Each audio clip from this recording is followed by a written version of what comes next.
तो हेलो दोस्तों, आज हम बात करेंगे बरेली से आई एक खबर के बारे में, जहाँ पे एक पति ने अपनी ही पत्नी को जिंदा जला के मार दिया क्योंकि उसकी पत्नी का किसी और के साथ अवैध संबंध चल रहा था। इस टॉपिक पे हम गहराई से बात करने वाले हैं। तो आज का टॉपिक शुरू करने से पहले मेरा नाम प्रियांशु सिंह और मैं आप सबका स्वागत करता हूँ मेरे यूट्यूब चैनल एजमटोट पर। तो चलिए शुरू करते हैं आज की बात आप लोगों के साथ। Let's stand to infinity. जिस औरत की हम बात कर रहे हैं, इनका 35 साल उम्र है, बरेली के गोतिया जिले में रहने वाली हैं। इनके हस्बैंड ने इनको किसी और के साथ जब इंटीमेट स्टेट में देखा तो उन्होंने अपनी ही पत्नी को जिंदा जला दिया, ऐसा लोगों को कहना है। तो ये घटना रविवार के रात की है, जब गांव के पास में ही एक जली हुई बॉडी गांव वालों को पाई गई और गांव वालों ने इसे अंजलि नाम से पहचाना। तैसे पुलिस उस औरत के घर पे गई जहाँ पे उसके पति नेपाल सिंह को मर्डर केस में हिरासत में लिया, क्योंकि उसके बाद उसकी पूरी फैमिली ने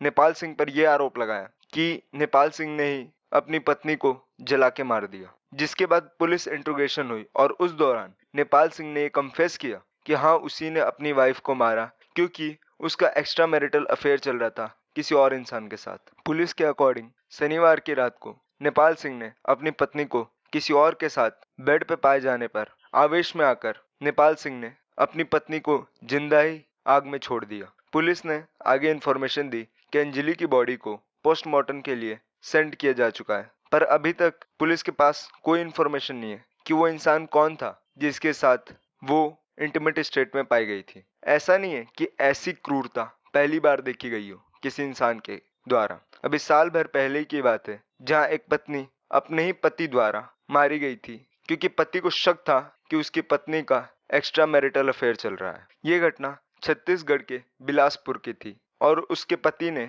अपनी पत्नी की बॉडी पानी के टंकी के अंदर छोटे छोटे टुकड़े करके फेंक दिया था। और ऐसी खबर आज से 1-2 महीने पहले आई थी, जहाँ पे पवन ठाकुर नाम के एक आदमी ने अपनी ही पत्नी के छोटे छोटे टुकड़े कर कर पानी के टंकी के अंदर फेंक दिया था। और ये घटना भी बिलासपुर की ही थी। अब ये कॉन्सिडेंस है या पता नहीं क्या, बट ये दोनों घटनाएं बिलासपुर से ही आई थी। ऐसे केसेस पूरे देश में बहुत ही आम बात है। आपको भी ये सुनने में कुछ नया नहीं लग रहा होगा। अगर हम लॉ इन्फोर्समेंट एजेंसी का डाटा उठा के देखें तो 2021 में इस एजेंसी ने एक रिपोर्ट जारी किया था, जिसमें इन्हें बताया कि लगभग 5000 फीमेल्स के मर्डर के केसेस में 34% केसेस थे जिसमें उन्हीं के इंटीमेट पार्टनर ने उनका मर्डर किया था। और अगर जेंडर को चेंज कर दिया जाए तो ये आंकड़ा बहुत तेजी से नीचे गिर जाता है। लगभग 17,000 मेल्स मर्डर केसेस में सिर्फ 6% बार ही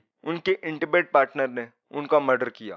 आप देख सकते हैं कि सैंपल का साइज 4 गुना बढ़ गया है, पर परसेंटेज गिर गया है। ये साफ दर्शाता है कि फीमेल्स मेल से कितनी ज्यादा सहनशील होती हैं। अगर हम एक और इंटरेस्टिंग फैक्ट को देखें तो लगभग 76% फीमेल मर्डर्स का जो केस होता है उसमें उनका मर्डर करने वाला उनका ही कोई जान पहचान का होता है। और यहाँ पे भी कंपैरिजन करने पे मेल्स के मामले में ये सिर्फ 56% पे आके गिर जाता है, जो शॉकिंग है। और ऐसा नहीं है कि ऐसे केसेस सिर्फ इंडिया में ही कॉमन हो। अगर हम ग्लोबली भी देखें, लगभग 7 वुमेन हर महीने मारी जाती हैं अपने ही पति द्वारा इंग्लैंड में। वहीं ऑस्ट्रेलिया में यह आंकड़ा गिरता है और 4 वुमेन्स मारी जाती हैं हर महीने। बट यूनाइटेड स्टेट में ये आंकड़ा अलग ही लेवल पे जाता है, जहां हर महीने 76 वुमेन्स मारी जाती है अपने हस्बैंड द्वारा, जो बहुत ही शॉकिंग है। और ऐसे इंसिडेंट लगातार बढ़ते ही जा रहे हैं। तो आगे की अपडेट्स के लिए